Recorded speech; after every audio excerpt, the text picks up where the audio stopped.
নমস্কার সবাইকে, নতুন একটা ব্লগে সবাইকে স্বাগত আর ভালোবাসা জানিয়ে আজকের ব্লগটা শুরু করছি।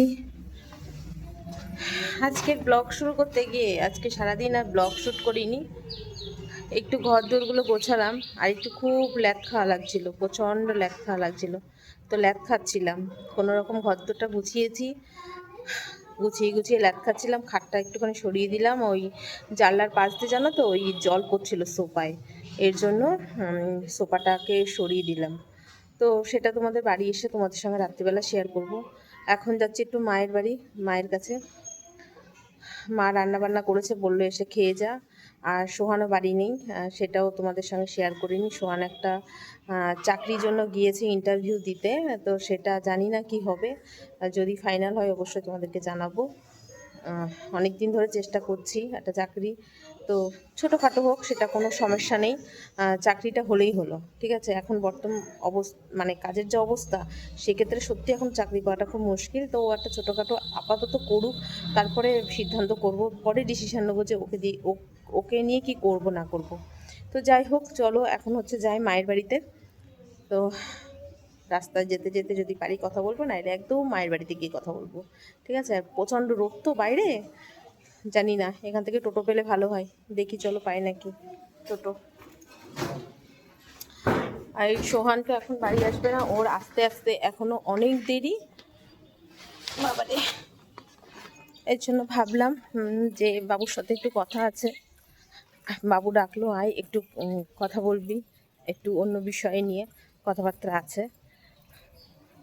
এখন একটা প্ল্যান চলছে মাথায়, জানি না কী হবে, সাকসেস হবে কিনা বলতে পারবো না। তো সেটা নিয়েই হচ্ছে, সেটা বলার জন্য বাবুর সঙ্গে কথা বলার জন্যই যাচ্ছি। তো চলো যাই। আর খুব খিদে পেয়েছে জানো তো, আজকে রান্নাবান্না তো কিছু করিনি, সকালবেলা একটু ডালিয়া করেছিলাম, আর কিচ্ছু করা হয়নি। তো ওখানে গিয়েই খাবো। তো চলো,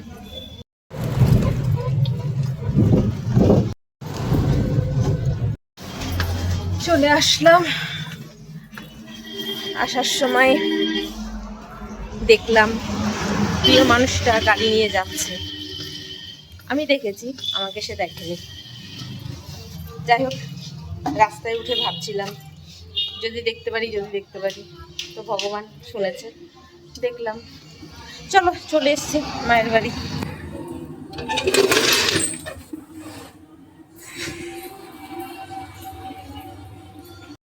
হ্যাঁ, করবো না? কি খাল খেলাম তোমাদের বাড়ি এসে দেখাবো না মানুষরা? মার হচ্ছে শুয়ে উঠতে পারছে না বিছানার থেকে। এই যে হচ্ছে ভাত নিয়েছি, কি জানো এটা, পেঁপে সিদ্ধ, আলু উচ্ছে সিদ্ধ, পেঁপে সিদ্ধ, আর মাছের ঝোল আলু বেগুনের। ঘর অন্ধকার, চলো খেয়ে নি, তারপরে আবার আসছি। যাই হোক, আজকে সারাদিনে আর তোমাদের সঙ্গে কিছু শেয়ার করতে পারলাম না।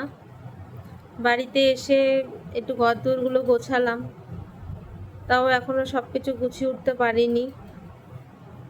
তখন বললাম এই মায়ের বাড়িতে গেছিলাম, তো তারপরে আস্তে আস্তে সন্ধ্যা হয়ে গেছে, তো যার জন্য আর ব্লগ ট্লগ করিনি।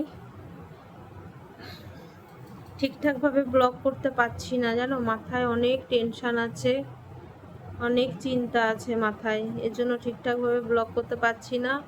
তারপরে উপরন্ত শরীরটা খুব খারাপ, শরীরটা একটু ভারী হয়ে গেছে মনে হচ্ছে। কতদিন ধরে ওই মাথা যন্ত্রণা করছিল, করে করে দুপুরবেলা ঘুমিয়েছি ভাত ফাত খেয়ে, এর জন্য আরও মনে হচ্ছে শরীরটা আরও বেশি পেন হচ্ছে।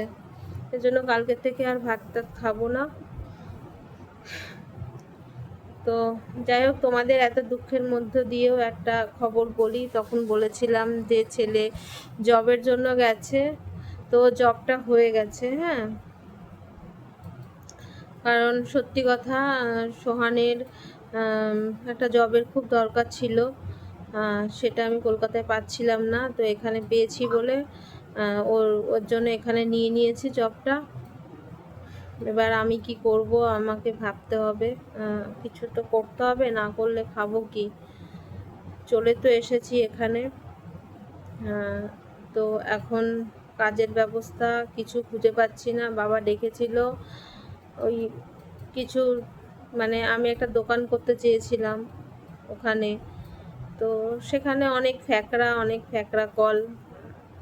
মানে এখানে ভাইয়ের একটু আপত্তি আছে যাতে আমি দোকানটা না করি। তো জানো তো, কপাল যখন খারাপ হয় না, ব্যাঙেও লাথি মারে। তা সত্যি আজ আমার কপালটা সত্যি খুব খারাপ গো, সত্যি ভীষণ খারাপ। আমি যে কোন পরিস্থিতির মধ্যে এখন পড়ে গেছি না, আমি বুঝতে পারি। যে মানুষগুলোকে আমি এত ভালোবাসতাম, আজকে সেই মানুষগুলো আমাকে জলে ফেলে দিল। ঠিক আছে, কোনো ব্যাপার নেই, কোনো অসুবিধা নেই। ভগবান আছে, ভগবান যদি থাকে আমাকে দেখবে, ভগবান যদি না থাকে আমাকে দেখবে না। তো ভগবান নাকি একটা কথা বলে যে সব রাস্তা বন্ধ হয়ে গেলে কোনো রাস্তা খোলা থাকে। তো জানি না আমার জন্য কোনো রাস্তা খোলা আছে নাকি, এখনো পর্যন্ত বলতে পারবো না। তো খুব টেনশানে আছি, ঘরে বাজার টাজার কিছু নেই, খেতে তো হবে, আছি যখন খেতে হবে। তো যাব, একটা কাজের যোগাযোগ হচ্ছে, কদিনের মধ্যে বেরোবো, কারণ কাজ না করলে চলবে কি করে। তো সোহানে এখন একটা সাইকেলের দরকার, সে সাইকেলটা কিনতে হবে। আর আমার কাছে 1 টাকাও নেই, কালকে ফোনের টাকা দিতে হবে। তো কিভাবে কি করব জানি না, ফোনের টাকাটাও দিতে হবে, কোথা দিয়ে অ্যারেঞ্জমেন্ট করব। গলায় একটা চেন আছে না, দেখেছো? এই চেনটা ভাবছি বন্ধক দেব, দিয়ে কিছু টাকা পয়সা নিয়ে আসবো, নিয়ে এসে বাজারঘাট করব। খেতে তো হবে, তেল সাবান সার্ফ কিচ্ছু নেই, ডাল মাল কিচ্ছু নেই ঘরে। চালও পড়ে রয়েছে, এই কটা চাল পড়ে রয়েছে।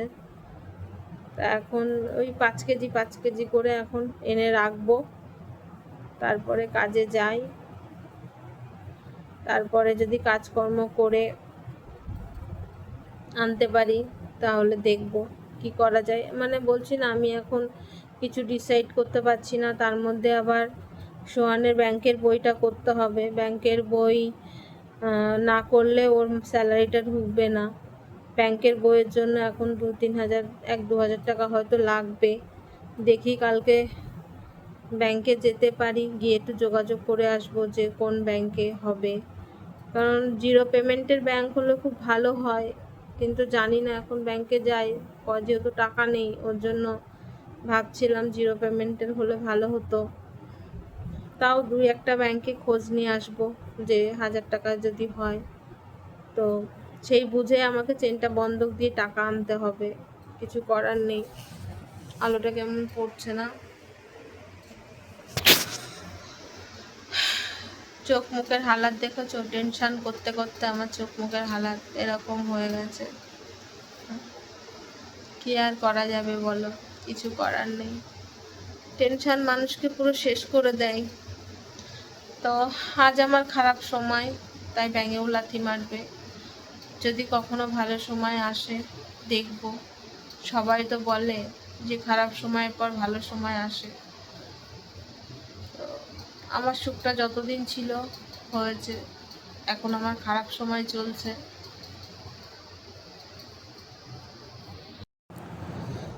তো খারাপ সময় চললেই তো আর বসে থাকা যাবে না বলো, কিছু করার নেই। কি করব, মাথায় কাজ করছে না আমার। খুব টেনশানে আছি গো, প্রচুর টেনশানে আছি। যতক্ষণ না মেয়েও আজকে ফোন করেছিল, অরূপ বলেছে যে মায়ের পাশে একটু সাপোর্ট হয়ে দাঁড়াও, মনি একা কি করবে। তো মেয়ে বলছে মা তুমি টেনশন করো না, একটু কম করো, টেনশন করতে করতে তুমি তো মরেই যাবে, তুমি টেনশন করো না, দেখছি আমরা কতদূর কি করতে পারি। তো জানি না, মেয়ের কথা দেখো, আমি চাইবো না আমার জন্য ওদের সংসারে কোনো অশান্তি হোক, আমি চাইবো না। আমি কোনোদিনই চাইনি গো আমার জন্য কারোর জীবনে অশান্তি হোক, আমি কোনোদিনই চাইনি। কিন্তু ভগবান কোথা দিয়ে কি হয়ে গেল আমি জানি না, জানি না কি কি যে হয়ে গেল, জীবনটা এইভাবে ছাড়খাড় হয়ে গেল। আজকে আমার সেই মনে পড়ছে, আজ থেকে 20 বছর আগের কথা, 20-22 বছরের আগের কথা মনে পড়ছে। আজকে আমি এই সিচুয়েশনটায় দাঁড়িয়েছিলাম, সেখান থেকে অল্প বয়স ছিল বলে উঠে দাঁড়াতে পেরেছিলাম, কিন্তু এখন বয়সটা যেহেতু হয়েছে না, জানি না উঠে দাঁড়াতে পারবো কি না। তোমাদের সঙ্গে কতটা ব্লগ শেয়ার করতে পারবো জানি না। এই যে কদিন বাড়িতে আছি এই কদিন ব্লগ শেয়ার করব। তবে 9 তারিখে ইচ্ছা আছে বাড়ির থেকে বেরোনোর, কিন্তু ছেলেটা যেহেতু একা এখানে থাকবে, আর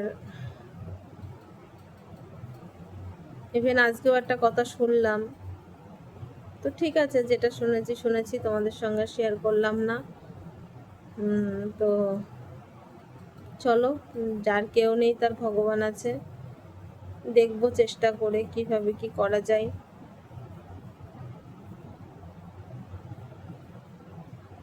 মানে কি বলবো, আমি ভাষা খুঁজে পাচ্ছি না যে আমি কি বলবো। সত্যি কথা, মা বাবার কাছেও গেলাম যে হয়তো দোকানটা ওখানে করতে দেবে। আমি গয়নাগাটি বিক্রি করে ভেবেছিলাম দোকানটা করব, তো সেখান থেকে ভাইও ব্যাগরা দিচ্ছে, যার জন্য আর ওরা যে পরিমাণে বলছে এত টাকা খরচা অত টাকা খরচা, এইভাবে প্ল্যান সাজাচ্ছে, বিশ্বাস করো আমার কাছে 1 টাকাও নেই, 1 টাকাও নেই। আজকে আমি 1.5-2 বছর ঘরে বসে, 1.5-2 বছরে আমি পুরো ভিখারি, আমার কাছে 1 টাকাও নেই।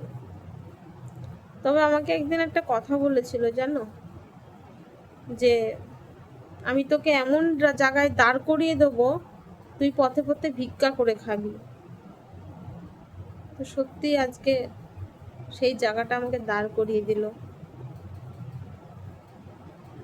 মানুষের মনে যে এত কিছু থাকে জানতাম না। ও আমাকে বলেছিল খুব জোর গলায় তোরে, কিন্তু আমি তখন বিশ্বাস করতাম না, ভাবতাম ইয়ার্কি মারছে বা কিছু, কিন্তু সিরিয়াসলি আজকে সেটাই করলো, আমাকে জলে ফেলে দিল। যাই হোক, কষ্টের কথা বললে কষ্টই পাবো, দুঃখই পাবো, আর কিচ্ছু না।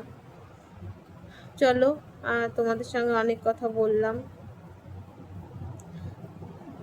কদিন ধরে ব্লগ আমার এরকমই চলবে, সব সময় সব কিছু শেয়ার করতে পারবো না, যতটা সম্ভব তোমাদের সঙ্গে শেয়ার করব। সোয়ান কালকে 9টার মধ্যে অফিসে বেরোবে, ওর জন্য রান্না বান্না করতে হবে, এর জন্য তাড়াতাড়ি ঘুম থেকে উঠতে হবে। তো চলো, আজকের ব্লগটা এখানে শেষ করলাম। ব্লগ তো আর সেরকম হয়নি, তো আবারও দেখা হচ্ছে। তোমরা সবাই একটু সাপোর্ট করো, সবাই একটু কমেন্ট করে জানাও আমি কি করব। আমি শুধু ভগবানকে একটা কথাই বলছি, ভগবান তুমি আমার রাস্তা বের করে দাও, আমি কোন রাস্তায় হাঁটবো তুমি শুধু রাস্তা বের করে দাও, ভগবানই জানে কি করবে। তো চলো, বাই।